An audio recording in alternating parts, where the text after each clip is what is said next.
우리 함께 주님 찬양하겠습니다. 찬송가 484장으로 주님께 찬양하겠습니다.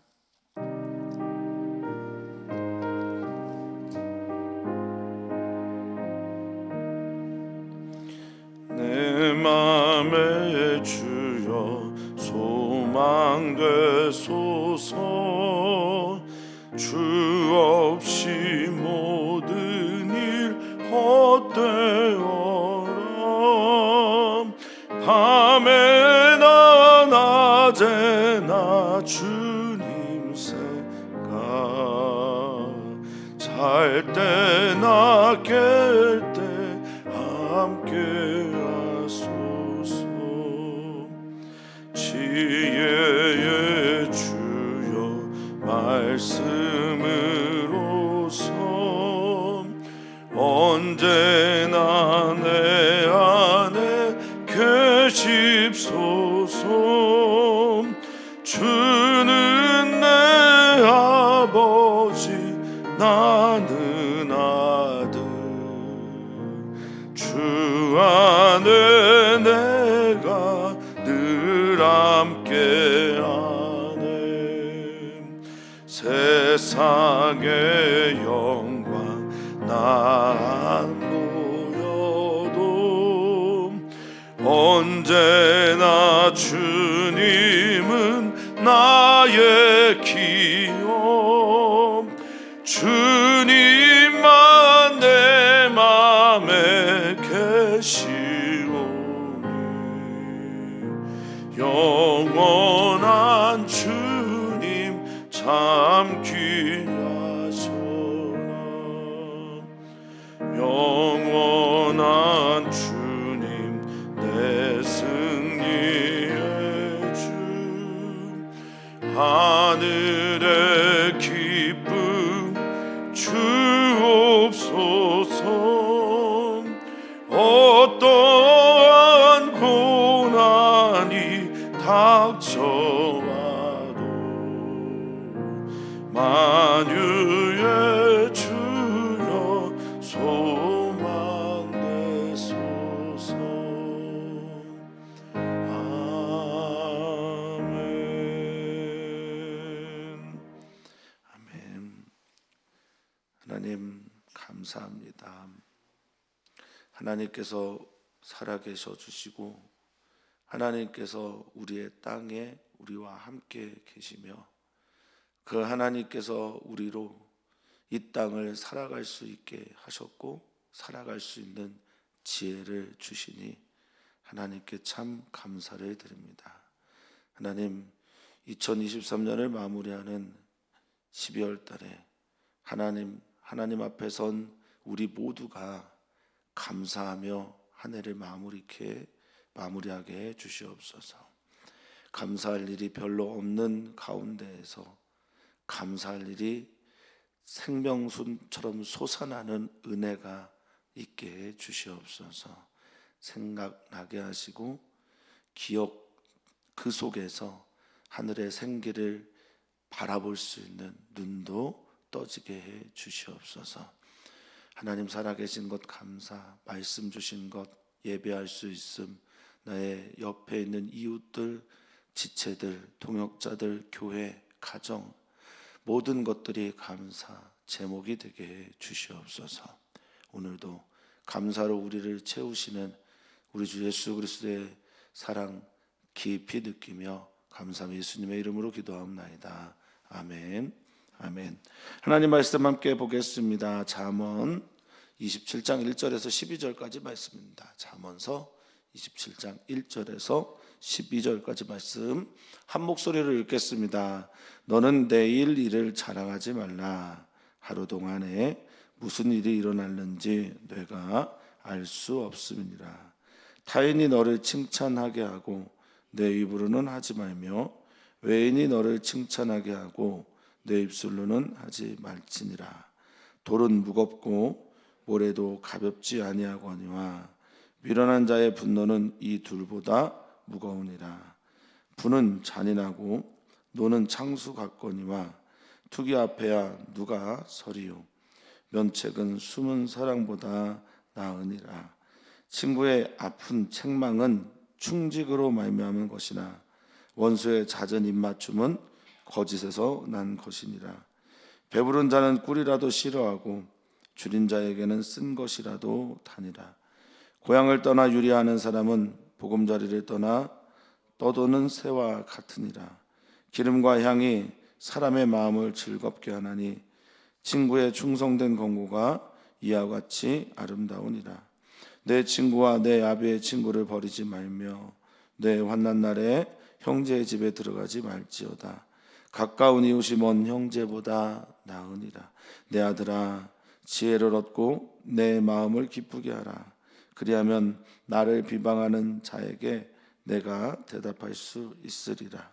슬기로운 자는 재앙을 보면 숨어 피하여도 어리석은 자들은 나가다가 해를 받느니라. 아멘. 아멘. 우리가 잠언서를 계속 읽고 있는데 이 잠언서는 제목을 사실 잡기가 쉽지가 않습니다. 다양한 주제들의 말들이 매 구절마다 혹은 단락단락마다 다르기 때문에 어떤 기준을 가지고 읽기가 참 어렵습니다. 그런데 또 한편으로 보면 이것이 바로 지혜의 삶이다라는 생각을 좀 하게 됩니다. 우리의 삶이라는 게 얼마나 다양한 삶의 상황들을 만나는지요. 그러니까 우리를 참 규정하기가 쉽지 않습니다. 한 사람의 인생을 규정하기가 쉽지 않아요. 그런데 한 사람의 인생, 우리들의 인생도 보면 다양한 일들을 만나는데 이것들을 다 이야기 속에서 우리는 경험하게 됩니다. 그러니까 다양한 삶의 이야기들 속에서 어떠한 중심을 가지고 살아가는지가 바로 지혜다. 그렇게 이해하시면 좋겠습니다. 오늘의 이야기도 자랑할 일이 있을 때 혹은 내가 명백합니다. 내일은 내가 확실히 압니다. 라는 유의 이야기를 할 때 말들과 또 우리들의 삶 속에서 일어나는 수많은 일들에 대해서 우리가 어떤 것을 선택해야 하는지 어떤 길을 그래서 가게 되는지에 대해 잠언은 조언을 하고 있습니다. 우리 사랑하는 성도님들의 삶에서 선택과 또 지혜가 필요한 모든 순간에 하나님 경외하는 지혜자 말을 듣고 또 나도 하나님 경외하는 지혜의 삶을 살아가기를 바라겠습니다. 자, 1절에 이렇게 시작합니다. 너는 명령형이죠. 내일 일을 자랑하지 말라. 이렇게 선언하고 있습니다. 왜냐하면 오늘 내가 무슨 일이 일어날지 너는 모르고 또 내일 어떤 일이 일어날지 우리는 알 수 없기 때문에 그렇다라는 겁니다.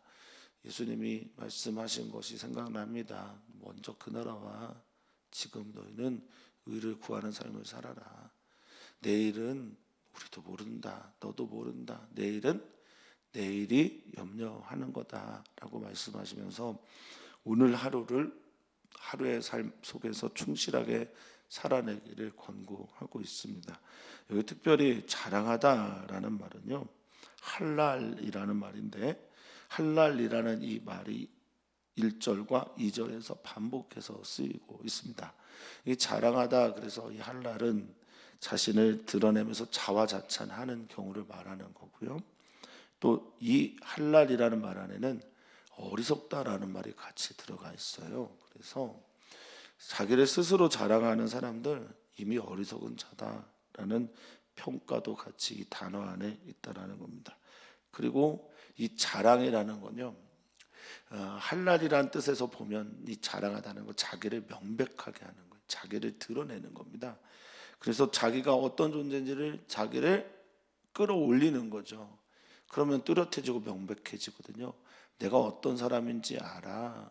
뭐 이런 류의 이야기들이겠죠. 그런데 그 사람이 하루 동안에 오늘 무슨 일이 발생하고 생기는지 알 수 없기 때문에 당연한 거죠. 그런데 이 당연한 것들에 대해서 우리는 자꾸 놓치며 살아갑니다. 그럼 우리는 어떻게 사는 존재인데요? 우리는 무엇을 드러내며 살아야 되는 존재들이냐라는 질문입니다. 우리는 우리의 오늘의 삶 속에서 나를 드러내는 삶보다는 하나님을 드러내는, 그래서 우리의 호흡도 오늘 우리의 나됨도 오직 주님의 은혜였음을 드러내고 또 그것으로 감격하고 감사하며 살아가야 되는 것이 참 지혜다라는 겁니다. 너를 드러내지 말고, 너를 자랑하지 말고 하나님을 드러내라, 하나님을 자랑하라 라고 주님께서 오늘 우리를 초대하고 계십니다.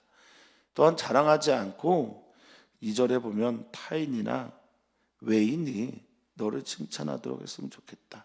타인은 쭈르라는 말인데 곁길, 이탈, 나와 다른 길에 있는 사람들.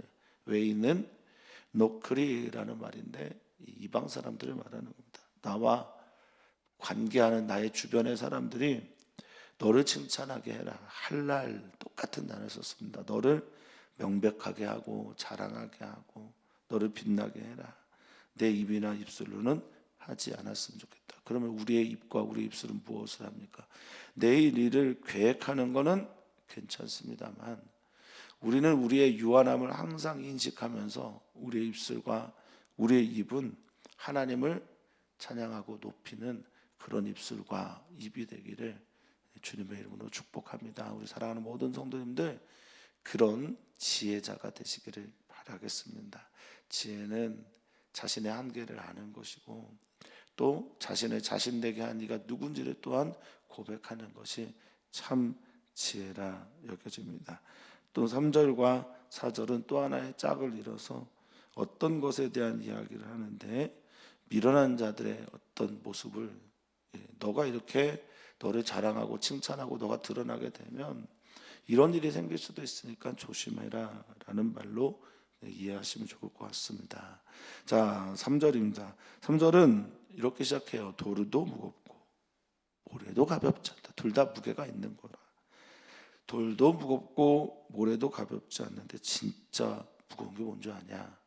미련한 사람들의 분노다라고 말을 하고 있습니다. 이 3절의 분노는 이 미련한 사람들의 투기와 연결이 되어 있는데요. 이 분노라고 할 때 이 카스라고 하는 분노는 노여움, 슬픔 이렇게 같이 들어가 있어요. 괴로움. 그러니까 미련한 자들은 너가 잘 되는 걸 이해하지 못해. 미련한 자들은 다른 사람들의 어떤 일들 때문에 질투와 분노와 괴로움들이 가득해서 그것이 얼마나 무거운지 너에게 또 본인에게 무거운지 잘 모른다라고 말하고 있어요. 사랑하는 성도님들은 어떻습니까? 다른 사람들이 잘 되는 것, 다른 사람들의 자랑, 다른 사람들의 어떤 빛나는 것들을 보면서 어떤 생각을 갖고 계십니까? 그것은 그들의 인생이고 우리가 하나님 앞에서의 심판, 또 하나님 앞에서의 은혜. 그래서 사랑하는 성도님들은 미련한 자 되지 마시고요. 하나님께서 주신 그 받은 복을 세워보시면서 2023년을 마무리하시면 좋겠습니다. 나의 받은 복, 내가 받은 은혜, 내가 받은 사랑의 무게가 얼마나 무거운지를 묵상하시면서 우리의 삶을 2023년을 마무리하면 좋겠어요. 그리고 이 분노가 또 도대체 더 크고 이 분노보다 더 우리를 아프게 하는 게 뭘까 얘기하면 4절에서 이런 얘기를 합니다. 분노, 이게 햄마라고 하는 건데요. 이게 말에 하는 전쟁 전에 호흡하는 그것을 보고 나온 단어예요. 그러니까 막 싸우기 직전에 분노, 잔인하다는 겁니다. 사납다는 거예요. 그리고 또 이것도 또 아프라고 하는 호흡에서 나온 말인데, 진노, 이거는 창수와 같다. 넘쳐나게 쏟아지게 한다는 거예요. 홍수와 창수와 분출과 쏟아지면 쉐테프라는 히브리어를 썼습니다. 막 쏟아나는 거죠. 그런데 이 투기는 질투를 말합니다. 킨나라고 해서 질투, 시기 뭐 이런 것들인데요. 여기 이제 화도 들어가 있습니다만 이 투기 앞에 절대 누가 설 수 있겠냐라고 말을 하고 있습니다. 그러니까 3절의 분노, 이게 어디서부터 비롯된 거냐? 대체로 투기 때문에 비롯된 거고, 사람들이 너를 향한 질투, 투기, 분노, 시기 있지 않도록 너는 늘 겸손해야 된다.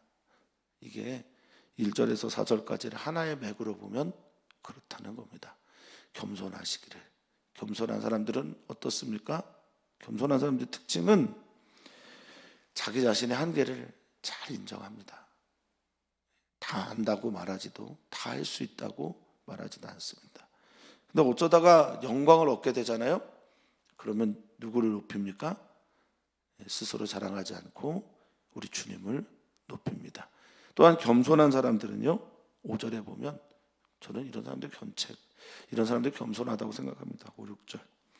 면책, 그것은 숨은 사랑보다 낫다라고 말을 하는데, 겸손한 사람들은 이 면책, 이것은 얼굴 앞에서 책망하는 걸 말하는데, 이 토케아라는 히브리어를 썼습니다. 설득, 책망, 징계, 부인 뭐 이런 등을 쓰는 말인데요. 이렇게 혼내고 책망하고 혼내주는 그런 모든 것들이 숨은 사랑보다 훨씬 더, 사랑하면서 말 안 하고 사랑하면서 혼내지 않고 사랑하는 것 때문에 자기 혼자 끙끙 앓는 것보다 낫다라고 여길 수 있으려면 그 책망 속에 담겨져 있는 사랑을 들을 귀가 열려 있어야 합니다. 저는 겸손한 사람들은 잘 듣는다고 생각해요. 지혜로운 사람들은 잘 듣는 사람들이라고 저는 믿습니다. 하나님의 말씀도 잘 듣고 다른 사람들의 말과 또 충고에 귀를 기울일 줄 알며 또 그것들에 대해서 선과 후를 잘 설명할 수 있는 사람들, 그런 사람들 지혜로운 사람이라 여겨집니다. 또한 우리가 누군가를 대할 때에도 정말 사랑에서부터 비롯된 책망과 면책과 또 혼내는 것들은 진짜 여기서 말한 것처럼 숨은 사랑보다 더 나을 수도 있습니다. 사랑하는데 말 안 하고 끙끙 앓기만 있다가 그 사람을 놓쳐버릴 수도 있거든요. 그 사람이 엇나갈 수도 있거든요. 그 사람이 다른 길로 갈 수도 있습니다. 그러니 우리는 기억해야 합니다. 면책이 때로는 숨은 사랑보다 나을 수도 있다라는 것을요. 자, 6절은 이렇게 얘기합니다. 그런데 그 면책, 그래 그 책망 누구로부터 비롯돼야 되냐? 친구는 누굽니까? 사랑하는 사람이죠. 우정이 있는 사람이죠. 이런 사람들은 무엇으로부터 이런 말을 한다고 합니까? 충직이라고 합니다. 충직은 아만이에요. 아멘, 믿음, 사랑, 신뢰, 신실함, 의지, 하나님을 신실하게 믿는 그 믿음에서부터 친구들은 아픈 책망을 합니다. 이것은 얼마나 우리에게 좋은 겁니까? 사랑에서 비롯된 것, 우정에서 비롯된 것, 깊은 기도 속에서 비롯된 것, 머뭇머뭇하면서 말하는 이 친구들의 책망들은 다 충직에서 비롯되는데, 원수들은 어떻게 한다고 해요? 잦은 입맞춤을 한다고 합니다. 이 잦은 입맞춤은 고대 근동 지역에서 존경의 표시라고 말을 했어요. 그러니까 귀에 듣기에 달콤한 말들로 계속 나를 넘어뜨리죠. 그런데 이 모든 것들은 어디에서 비롯됩니까? 거짓에서 비롯됐다라고 말을 하고 있습니다. 사랑하는 성도님들이 이것들을 잘 구별하고 분별할 수 있는 사람이 되기를 바라고, 특별히 권사라는 직분이 권사님들에게 권면하는 직임을 말하거든요. 그래서 사랑으로 기도하면서 또 믿음으로 비롯된 아름다운 권면의 말들이 우리 사랑하는 성도에게 넘치기를 축복합니다. 또한 그것을 들을 수 있는 귀도 우리에게 열리기를 바라겠습니다. 지혜로운 사람들은 바로 이런 사람들일 것입니다. 그런데 이 5절과 6절을 또 하나의 예로 마치 비유의 격언을 하나 툭 던지듯이 이렇게 말합니다. 생각해봐. 배부른 자, 이 샤베야라는 건데 만족하는 자예요. 만족하면 풍부하잖아요. 그래서 때로는 이 풍부함과 만족함 때문에 실증을 내는 사람도 있어요. 만사가 귀찮은 거예요. 그러니까 배부른 사람들은 꿀이라도 싫어해요. 이 싫어하다라는 히브리어가 부스인데 짓밟다라는 거예요. 아무리 좋은 것을 갖다 줘도 산의 진미를 갖다 줘도 지금 내가 배부르면 짓밟게 돼 있어요. 싫어하게 돼 있어요. 그러니까 지금 자기가 교만하고 스스로 자랑하고 스스로 잘난 체하고 스스로 만족하고 그 어떤 충고도 듣지 않습니다. 이게 교만한 사람들의 특징입니다. 스스로 부풀어져 있어요. 자기 혼자만 의로워요. 자기만 맞아요. 그러니까 누구의 이야기도 들리지 않아요. 그럼 어떡합니까? 꿀도 먹기가 싫은 거예요. 달콤한 말도 정말 자기에게 유익이 되는 이 꿀은 성장과 또 건강에 유익이 되는 음식으로 이들은 알려져 있다고 말하잖아요. 그래서 주의 말씀이 꿀보다 달다고 말하기도 하는 것은 바로 그런 거죠. 그런데 그거 갖다 줘도 싫어하고 짓밟는 겁니다. 그런데 줄인 자는 어떻습니까? 라에브라고 하는 히브리어인데 근줄인 자, 갈급한 사람들은 어떻습니까? 지금 이 모든 친구들이나 숨은 사랑보다 나은 책망 또 이 모든 것들이 어떻습니까? 메시지. 이건 쓴 것, 쑥이죠, 쑥. 쓴 것, 마라라고 하는 건데 이 쓴 것도 어떻게 느껴진대요? 달게 느껴진대요. 마토크라고 하는 히브리어인데 향긋하고 달콤하다라고 말합니다.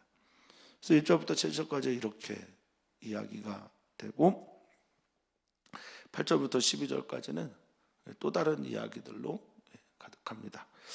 자, 우리 사랑하는 성도님들은 주님의 말씀 앞에서 의에 줄이고 목마른 자가 되고 계신지요? 예배 저는 기본이라고 생각을 합니다. 위에서부터 내려온 하나님의 은혜의 말씀에 줄이고 목마른 자가 되는 것, 계속 줄이고 목마른 자가 되어서 살아가는 것, 우리 귀한 성도님들에게 필요한 지혜이기 바라고 우리 예수님으로부터 하나님으로부터 오는 생명의 말씀들이 우리를 살릴 수 있도록 그렇게 지혜롭게 살기를 축복합니다. 자, 8절은 이렇게 시작합니다.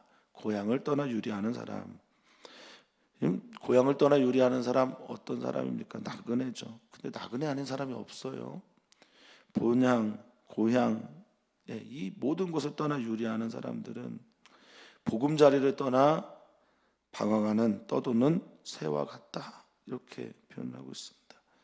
안식할 곳이 없고 또 쉴 곳이 없는 보금자리를 떠나 예수님이 하신 말씀인데요. 저새도 살 곳이 있는데 참 인자가 머리 둘 곳이 없구나라고 말을 하면서 어떻게 살아야 하는지 또 어떤 삶을 살아야 하는지 그래서 예수님에게도 고향이 있긴 있었어요. 고향 없이는 누구도 살 수 없거든요. 예수님의 고향은 언제나 아버지였습니다. 그러니까 장소나 공간이나 어떤 곳이 그분의 고향이 아니라 어떤 곳에나 계신 그분이 예수님의 본향이고 고향이고 집이었던 거죠. 자, 고향을 떠나 유리하는 사람이나 보금자리에 떠나 떠도는 새와 같다. 이 사람들 어떻게 살아야 할까? 그 사람들에게 어떤 것이 지혜일까? 한번 생각해 보면 좋겠습니다.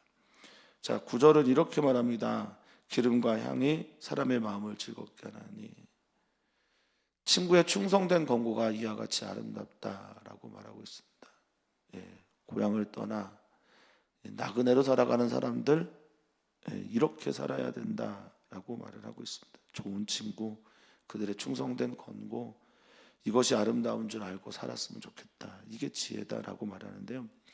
저는 어렸을 때 다 많이 이제 연탄 보일러를 떼고 있을 때였죠. 그 어머니께서 김을 이렇게 기름에 재어서 구우실 때는 너무 행복해. 들어가는 순간부터 냄새가 다 날 때. 기름, 근동 지역의 기름은 매우 소중하고 힘을 상징하는 겁니다. 쉐맨이고 그리고 이 기름을 잘 대접하는 것이 손님을 향한 최고의 상품이고 음식이었어요. 그 기름과 함께 향이 나옵니다. 냄새가 싹 나와요. 그럼 사람 마음이 즐겁잖아요. 굉장히 행복하잖아요. 집에 들은 발걸음이 가볍거든요. 그런데 친구의 충성된 권고도 이와 같다. 아름답다. 이렇게 우리의 마음을 즐겁게 한다. 그렇게 받아들여야 된다는 겁니다. 친구가 우리를 정말 사랑해서 던지는 애차라고 하는 지혜의 권고와 분별과 상담과 교훈의 말들을 아름답게 여기는 기쁘게 받아들이는 우리여야 한다라는 겁니다. 또한 나그네로 살아가는 사람들 이렇게 살아야 된다라고 말하는데 10절입니다. 친구와 내 아비의 친구를 버리지 말라. 만약에 그런 친구들이 내게 찾아오면 버리지 말라는 거죠. 내 환난 날에 형제의 집에 들어가지 마. 이게 뭐 이것은 그런 이유가 있기 때문이죠. 어떤 것이냐? 고향을 떠나 유리하는 사람들이요. 형제의 집 고향에 있으니 얼마나 멉니까? 그렇죠. 그 형제의 집에 환난 날에 들어갈 시간이 없으니 지금 내 이웃, 가까운 이웃에게 최선을 다하고 사랑으로 대해라라는 말입니다. 뭐 그렇죠. 예, 가까운 이웃이죠. 뭐 제가 전 목사님을 저희 형제들보다 훨씬 더 많이 보고, 그리고 우리 권사님 또 사모님, 뭐 우리 교우들을 우리 어머니보다 더 자주 보잖아요. 그러니까 내 친구와 내 아비의 친구를 버리지 말라라고 할 때 이 버리다라는 게 아자브라는 히브리어인데요. 끈을 늦추다. 여기서 비롯된 단어예요. 놓아주다, 떠나다, 함부로 대하다 이런 거거든요. 그러니까 잘 대하라는 겁니다. 끈을 늦추지 말고 존경과 사랑과 또 도움을 계속하라는 거죠. 그래서 좋은 이웃이 되라. 그러니까 이웃을 사랑한다라는 의미는 그 이웃을 사랑으로 대하는 거고, 사랑으로 대하는 건 끈을 늦추지 말고 계속 좋은 관계를 만들어내라. 그러면 뭐가 됩니까? 가까운 이웃이 되는 거예요.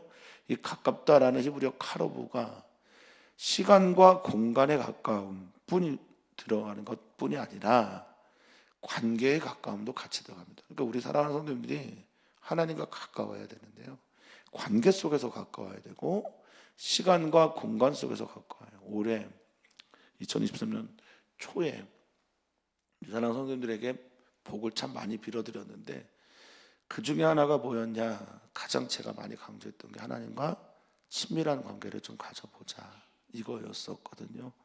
하나님과 친밀한 관계, 그쵸, 이게 가까움입니다.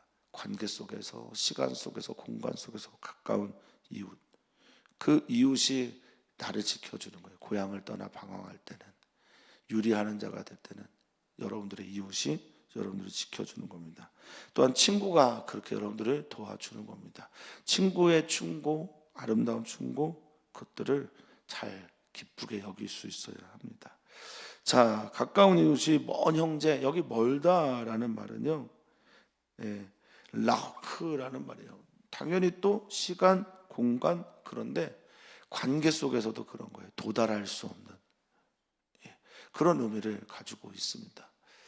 자, 11절입니다. 이렇게 지혜의 말을 듣고 있는 아들에게 지혜자가 말합니다. 내 아들아, 지혜를 얻고 나를 좀 기쁘게 해. 너가 내가 들려주는 이 지혜의 말을 듣고 나를 좀 기쁘게 해. 그러면 나를 비방하는 자에게 내가 대답할 수 있으리라. 이게 나를이 너 자신을 비방하는 자에게 너가 대답할 수 있을 것이다, 이것도 됩니다. 그런데 이 말을 전해주는 아버지의 마음에서, 또 지혜를 전해주는 지혜자의 마음에서, 야, 저렇게 너가 그렇게 말해도 지멋대로 살아가는 저 사람이 있다. 네가 그렇게 사랑을 전하고 네가 그렇게 충원하고 네가 그렇게 조언을 하더라도 저 사람 자기 마음대로 사니까 너 뭐하러 그렇게 말하냐. 이런 경우 참 많아요. 제가 저의 아들에게, 또 제가 저의 동역자들에게, 제가 떠르는 우리 성도님들에게 말을 하는데 그게 마치 화살이 돌아갔다가 내게 돌아오는 것처럼, 아니면 그 화살이 계속 빗나가는 것처럼 제대로 전달이 되지 않을 때가 많습니다. 그럴 때 주변에 야, 너 뭐 하는 거야? 지혜자에게, 말을 전하는 자에게, 뭐 설교자일 수도 있고 아버지가 될 수도 있고 충고하는 친구들도 될 수 있겠죠. 또 뭐 하냐? 비방할 때 그것에 내가 대답할 수 있을 것이다 라고 말합니다. 이 비방하다라는 말 하라프인데요, 사람들이 아이고 경멸하는 겁니다. 하라프라는 말은 그 사람 나무라고 흉보는 겁니다. 내 그거에 당당할 수 있게끔 해다오라는 겁니다. 12절입니다. 슬기로운 자는 재앙을 보면 숨어 피하여도 어리석은 자들은 나가다가도 해를 받는다. 그러니까 지혜를 좀 사모했으면 좋겠어. 그러면 이것이 너의 재앙에서 너를 이기게 할 것이고 너가 그 속에서 피하게 될 거야. 숨을 수 있게 될 거야. 그 지혜는 아주 삶과 관계가 깊습니다. 지혜 있는 사람들은 잘 피합니다. 지혜 있는 사람들은 잘 이깁니다. 지혜 있는 사람들은 승리합니다. 그런데 어리석은 사람들은 그냥 나가다가도 해를 봅니다. 그냥 가자마자 해를 보게 된다라는 겁니다. 아나시라고 하는 히브리어 해를 봤다라는 말은요, 벌금을 묻다, 과부당하다, 벌금 또는 고통, 아픔 등을 내가 부과당하는 걸 말합니다. 사랑하는 성도님들이 슬기로운 자, 지혜로운 자의 삶을 살기를 진심으로 축복합니다. 피할 수 있으면 피하시고 피할 수 없으면 그 속에서 하나님께서 주신 지혜를 찾기를 소망합니다. 하나님께서 우리가 피할 수 있는 일들이 있으면 피하게 하십니다. 그런데 피할 수 없거든 하나님께서 그 안에서 살 길을 열어주시리라 믿습니다. 우리 주 하나님은 우리가 지혜롭게 살기를 원하십니다. 우리 주 하나님은 우리가 정말 겸손하게 하나님을 드러내면서 살기를 원하고 계십니다. 우리 주 하나님은 하나님을 경외하는 마음으로 하나님 앞에 서기를 소망합니다. 그 지혜의 말들을 귀로 듣고 마음에 새기며 신발을 통해서 우리의 삶을 통해서 이루어가는 복된 성도님들 되시기를 축복합니다. 어떻습니까? 잠언서는 제목을 잡기는 어렵지만 우리 삶에 필요한 이야기들은 정말 많이 있죠. 그 필요한 이야기들을 오늘의 양식 삼고 살아가는 귀한 성도님들 되시기를 바라겠습니다. 오늘 이주민 교회와 우리가 청년들을 위해서 기도합니다. 청년 제자교회 리더들을 위해서 또 목사님을 위해서 기도해 주시고 이주민 교회 이주영 목사님과 이주영 목사님의 선교 준비와 또 이어서 이어질 이주민 교회 사역들을 위해서 기도 부탁을 드립니다. 또한 우리는 기도합니다. 우리 선교사들을 위해서 기도하고 또 오늘 병원에서 또 검사를 하게 되는 유민지 자매와 또 남궁년 집사님을 위해서 함께 기도합니다. 이들이 둘 다 동일하게 목요일 날 의사를 만나 또 결과에 대한 브리핑을 받게 되는데 그 기간 동안 주님의 은혜와 사랑이 마음을 지켜주시고 주님의 은혜와 사랑이 몸을 지켜주시고 또 건강하도록 이겨내도록 주님이 도우시도록 기도 부탁을 드립니다. 하나님은 정말 사랑이십니다. 하나님은 침묵하실 때 침묵하시고 말씀하실 때는 말씀을 하십니다. 때로는 침묵해야 될 때가 있고 때로는 말을 해야 될 때가 있습니다. 침묵도 사랑으로, 말을 할 때도 사랑으로, 또 들을 때도 사랑으로, 듣고 난 이후 해석도 사랑으로 할 수 있는 예수님 닮는 우리 모두이기를 소망합니다. 주님, 지혜롭게 살고 싶습니다. 지혜를 따라 살고 싶습니다. 하나님 경외하면서 인생의 모든 매 순간의 선택에서 주님이 원하시는 쪽을 선택하며 걸어가는 우리이고 싶습니다. 주님, 그렇게 인도하시고 도와주시고 깨닫게 하여 주시옵소서. 감사합니다. 예수님의 이름으로 기도하옵나이다. 아멘.